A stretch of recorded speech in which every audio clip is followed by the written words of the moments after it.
خرچ کرنے والوں کو اور زیادہ ملتا ہے۔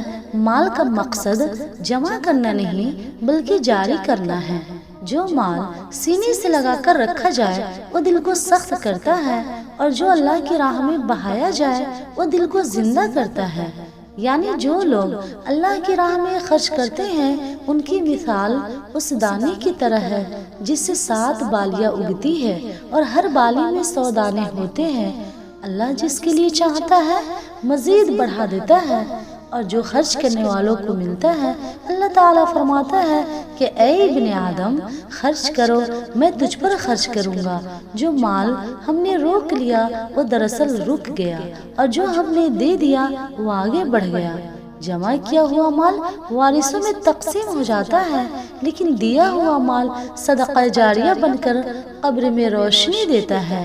تم جو کچھ خرچ کرتے ہو وہ اس کا بدلہ عطا فرماتا ہے۔ یاد رکھیے رزق کا خزانہ آپ کے ہاتھ میں نہیں ہے بلکہ اس رب العالمین کے ہاتھ میں ہے جو خزائن ارض و سما کا مالک ہے۔